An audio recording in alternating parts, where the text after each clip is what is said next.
Hello friends, কেমন আছো সবাই? আশা করি সবাই ভালো আছো।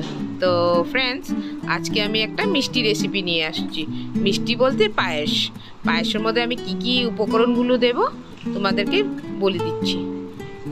এখানে আছে চাউল, জোহা চাউল, কাজু, তেজপাতা, কিশমিশ, এলাচ,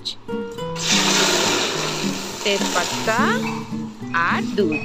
তো আমি প্রথম দুধটাকে গরম করে নেব। তো ফ্রেন্ডস, আমি এখানে লিকুইড ইউজ করছি। আপনারা চাইলে পাউডার দুধও ইউজ করতে পারো বা মিল্ক মেডও ইউজ করতে পারো। তো আমি এখানে লিকুইড দুধ দিচ্ছি। তো লিকুইড দুধটা দেওয়ার পর তো আমি দুধটা গরম হতে হতে আমি চালটাকে ধুয়ে নেব। ধুয়ে চালটার মধ্যে আমি ঘি দেব।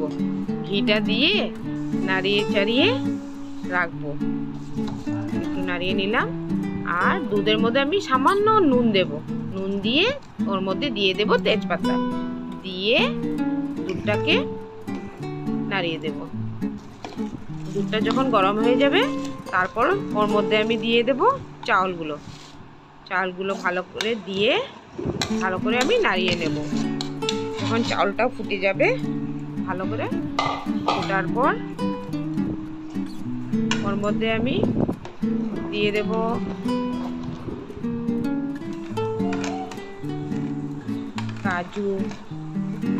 কাজুটা দিয়ে দিলাম। কাজুটা দেওয়ার পর এটা আস্তে আস্তে হতে থাকবে। এটা হতে হতে আমি আরেকটা কড়াইয়ের মধ্যে এলাচগুলোকে গরম করে নেব। বাকলটা ছাড়িয়ে নিয়েছি, ভালো করে গরম করে একটু হালকা লাল করেছি। তারপর এলাচগুলোকে গুঁড়া করে নেব। সুন্দরভাবে হয়ে গেছে। তারপর কি সুন্দর হয়েছে। তারপরে আমি পায়েসের মধ্যে আমি বাতাসা দিয়ে দিয়েছি। আপনারা চাইলে চিনিও দিতে পারেন।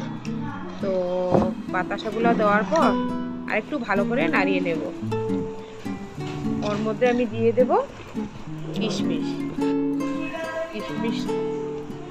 দেওয়ার পর ওর মধ্যে আমি এলাচি পাউডারগুলো দিয়ে দেব, দিয়ে নামিয়ে নেব। তো ফ্রেন্ডস, আমার ভিডিওটা যদি ভালো লেগে থাকে তাহলে লাইক করে দেবে, শেয়ার করে দেবে, সাবস্ক্রাইব করে দেবে। ধন্যবাদ।